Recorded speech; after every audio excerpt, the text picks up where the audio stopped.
Hey everybody, welcome back to Salvage Yard Stories. As always, I'm Uncle Dave. Well, today I thought that I would talk to you guys about something that's been on my mind.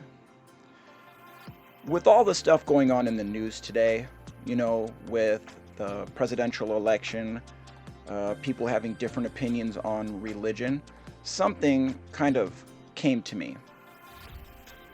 I've said before that cars and people come together like a melting pot. Well, I truly believe that. I've been to many, many car shows where there are incredibly different varieties of people, whether it's age or religion or political beliefs. And it seems to me that I don't understand why we can't figure out how to do that in this world when at a car show it just happens naturally. I have a really good example of this. I was in Phoenix, Arizona many years ago, and my father-in-law, who at the time was about 87 years old, walked down one of the aisles, and there was an African-American kid in his 20s walking the opposite direction. They didn't look at each other, and they didn't talk to each other. People might think that's because they have a prejudice, but I don't really think that's what it is. I actually think it's that they had nothing in common. There was no reason for them to speak to each other. Well, we left the car show, and this young kid and his wife were stopped in front in an '05 Mercury Marauder.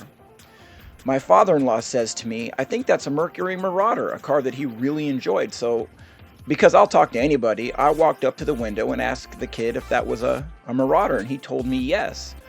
And he got out of the car, and he was pretty proud to show it off. And of course, because I really wasn't into that car, I talked to him a little bit, but my father-in-law started talking to him. And it was amazing to watch these two people who had nothing in common really except for this car at that moment come together. It works the same way when you go to a car show, where people's affiliations, when it comes to politics or religion, don't matter at all. Here's what matters at a car show. Do you like muscle cars? Do you like classic 50s cars? Do you like big boats from the 70s? Or do you like import cars? Well, I have friends who like import cars. I have a friend, Heath, who has the Z28 I talked about, who loves muscle cars, but deep down he also likes those big Malaise era 70s Cadillacs. I have friends in Kansas that are into pickup trucks. But the deal is, at these car shows, it doesn't matter how different you are because everybody is the same. Everybody is on the same level.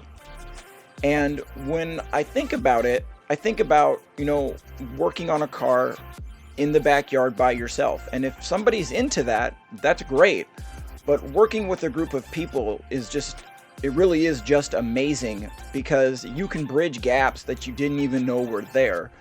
Because people with differences like, religion or politics, very, very different from you, that you wouldn't get along with or you wouldn't talk to in public, you end up befriending. And you find out that because of cars, you guys are more equal than you thought you were. Now, that doesn't necessarily mean that after the car show, the 87-year-old man will talk to the 23-year-old man. No, you don't have to think that that's going to happen because it probably isn't. But for that brief moment when there's a guy talking to another guy and you look at him and you think those people would never hang out together. None of that matters. We were at a car show a couple of months ago. It was at a Baptist church in Des Moines, Iowa. And my father-in-law brought his Lincoln at the time, and we were walking the car show, and one of the people in the car show was a veteran. And he had a car that my father-in-law probably really wouldn't have looked at, wouldn't have been something that would have been for him. Now, that's not based on politics or religion, that's just based on a difference in cars. But deep down, when they started talking, realizing they were both veterans, they started talking about his car, and he started talking about my father-in-law's car. And again, that just teaches you that for some reason, cars really bridge the gap between all of those differences. Well, if you feel like maybe you'd like to be a part of something that's bigger than just political beliefs and religion, I would say pick up a wrench. Um, maybe hang out with some people that you see in your neighborhood that are working on cars, because you will broaden your horizons, I'm telling you. You will find out that you will become friends with people that you never thought you would be friends with, and you have a feeling of camaraderie, and you have a feel like even in the world the way it is today, you're coming together with people that you wouldn't. I knew that when I made this video today that I probably was going to have to bring up my hand. I ended up a couple of days ago burning my hand pretty bad in the garage, and this wasn't going to be part of this video, but it made me realize that maybe I should share something. Everybody watches those shows when they start working on cars, like The Fast and the Furious, or they work Gas Monkey Garage, or they watch things with Chip Foose. And as those are very entertaining, nobody talks about the 45 minutes that it takes to get a broken cotter key, out of a ball joint. Nobody talks about the guy who slaps his hand on the inside of a fender well trying to get a wheel bearing out, or the guy who burns himself on a workbench. That's real life.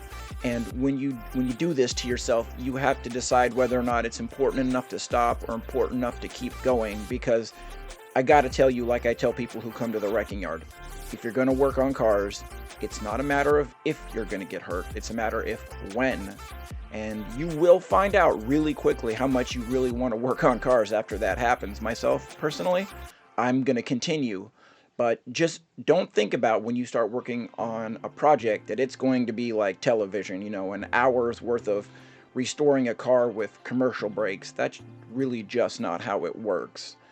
I have second-degree burns on my hand, but I'm going to go out today to help someone from church rake leaves, and I'll be using a leaf blower, and then I'll come back as soon as it heals up and get back to working on the car. Well, I hope you guys enjoyed this video. As always, I'm Uncle Dave, and this is Salvage Yard Stories.